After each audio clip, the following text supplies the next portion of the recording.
Welcome to Vital Astrology. In the welcome video for my Vital Astrology channel, I introduced my concept of thrones and promised to go deeper into it in future videos. This is the first of those videos. This topic is the current cutting edge of my research, so covering it now diverges significantly from my planned sequence of videos. However, I see the breakthrough that gave rise to it as extremely important. I also see it as excellent evidence pointing to the vitality of the universe and the validity of astrology as a proper science. Thus, I want to share it as soon as possible. So let's explore the concept of thrones and why it is such good evidence suggesting that the universe is a living entity and that astrology is a valid science. The traditional astrological theory of planetary rulerships is that each sign of the zodiac has one of the 7 major planets as its ruler. All the planets that are visible to the naked eye are assigned the entire rulership of at least one sign of the zodiac according to the traditional scheme. Here is a table representing the scheme. The table is arranged with the sun at the top, and as we go down, all the planets follow in sequence as they are distant from the sun. So the next planet on the table is Mercury, who orbits closest to the sun, and the next after that is Venus, who is the second closest, etc. The Earth is the 3rd planet from the sun, but traditionally it is not assigned the rulership of a sign because we live on it, and thus it does not appear in the sky as a planet. I have placed the Earth at the end of the table because it is a special case, and I have given it the rulership not of a sign, but of the cusp of Taurus. Why the Earth rules the cusp of Taurus will be explained briefly later. Skipping over the Earth and continuing the sequence, we have Mars, Jupiter, Saturn, Uranus, Neptune, and Pluto in their order out from the Sun. The Moon is also a special case because she orbits the Earth and derives her essence in a more complex way. There are 2 very interesting patterns apparent in the table. The traditional scheme is that the Sun rules Leo, Mercury rules the next sign Virgo, Venus rules the next sign after that Libra, Mars rules Scorpio, Jupiter rules Sagittarius, Saturn rules Capricorn, Uranus rules Aquarius, and Neptune rules Pisces. So the first pattern we can see is that not only are the planets in their correct order out from the Sun, but the signs that they rule are also in sequence, starting with Leo and moving anti-clockwise around the wheel of the zodiac. This pattern holds at least as far as Pisces. The pattern seems to suggest that the rulership of Pluto should be Aries, but there is still controversy amongst astrologers, and most say that he rules Scorpio. For some years I used to think that he ruled Aries because it fitted with the pattern. However, thanks to the breakthrough I recently had in my research, my current understanding is that Pluto doesn't rule either Aries or Scorpio. It was by realizing that I was limiting myself with fixed ideas about Pluto that I released a mental block, one that had been preventing me from making the breakthrough for years.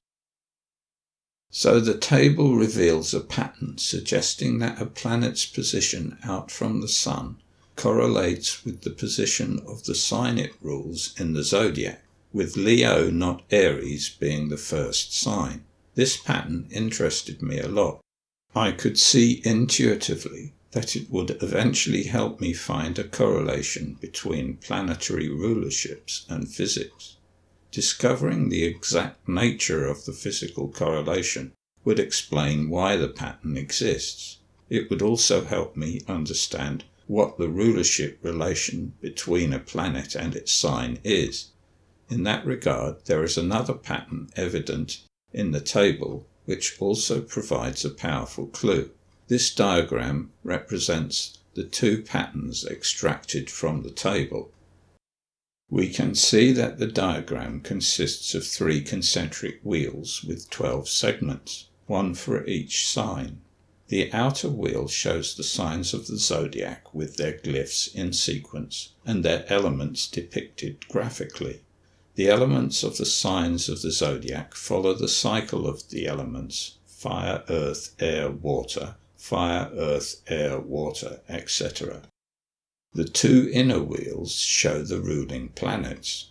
The innermost wheel depicts the traditional elements of the ruling planets, while the outermost wheel has the same element as the signs. What I would like you to notice is that the traditional element of a ruling planet is always one element ahead of the sign it rules. That pattern is faithfully observed until Aquarius is reached, and then the sequence appears to change so that the ruling planet's element is the same as the sign.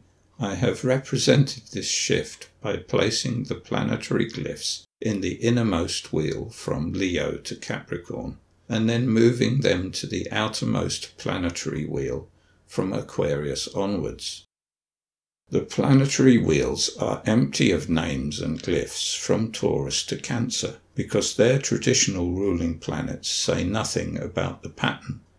That is because they were essentially acting as placeholders for planets that were as yet unknown, even if astrologers didn't know that at the time.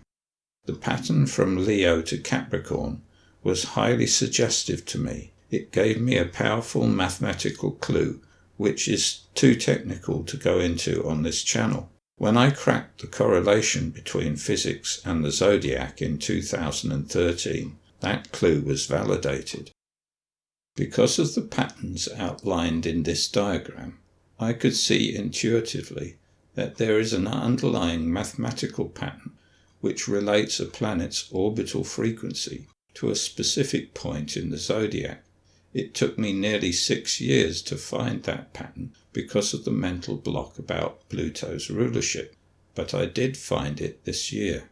It transforms the picture of ruling planets in the table into the neat straight line graph depicted here. The graph shows that each massive body that orbits the Sun has an affinity with a particular point in the zodiac defined by its orbital frequency. These points are what I have dubbed the thrones of planets. Signs can encompass the thrones of multiple planets. For example, in the diagram, both Ceres and Jupiter have thrones in Sagittarius. If I were to add other asteroids, Scorpio and Sagittarius would soon be seen to encompass thousands of thrones. This demonstrates that no single planet monopolizes the rulership of a whole sign. However, the traditional scheme is still good. Whilst a planet has its strongest affinity with the point at which its throne resides, that affinity extends somewhat to the whole sign. So it is not completely wrong to see the more massive planets as being like kings and queens of their signs, and the less massive planets as being like dukes and duchesses who rule at a more local level. As we can see, the graph is much more comprehensive than the table. All the planets up to Pluto have thrones in the correct signs, and those planets that don't traditionally have well-established rulerships now acquire thrones. For example, Ceres has her throne at 6.6 degrees of Sagittarius, whilst Pluto's throne can now be seen to be at around 12 degrees of Pisces. I say around 12 degrees because exactly where all the thrones are depends on the exact amount of precession that is caused by the Sun. All I know about that is that it's about a third of the total precession, whilst the Moon causes about twice as much as the Sun. One thing that was highly suggestive to me that I had found the correct mathematical pattern was that the straight lines seemed to be intersecting the horizontal axis at around 360 degrees, as it should do. This point represents a frequency that matches that of what I call the solar great year. The normal great year is 25,772 years and represents the time within which the combined influence of the Sun, Moon, and other planets causes the zodiac to precess one full circle. The solar great year is the time within which the Sun's influence alone would cause a complete precessional cycle. In other words, 3 times slower, or approximately 77,316 years. So I have aligned the graph accordingly. I would welcome any more accurate information about the proportion of precession due to the Sun alone. So why do I say that the patterns I have outlined above are good evidence that astrology is a proper science? The reason is that for all the planets visible to the naked eye, the pattern of planetary rulerships outlined in the table goes back at least to Ptolemy, who lived in the 2nd century AD. Ptolemy believed that the Earth was the center of the universe, and that all planets circled the Earth, including the Sun. Yet these two patterns reveal a mathematically sound correlation between the frequency with which a planet orbits the Sun and the position of its throne. It is a pattern which fits every one of the planets, including Uranus and Neptune, which Ptolemy knew nothing about. In addition, the apparent shift in the element of ruling planets at the cusp of Aquarius is explained by the fact that the maths shows that planets have 2 elemental components. One planetary element is the same as that of the sign, and the other is one element ahead in the cycle.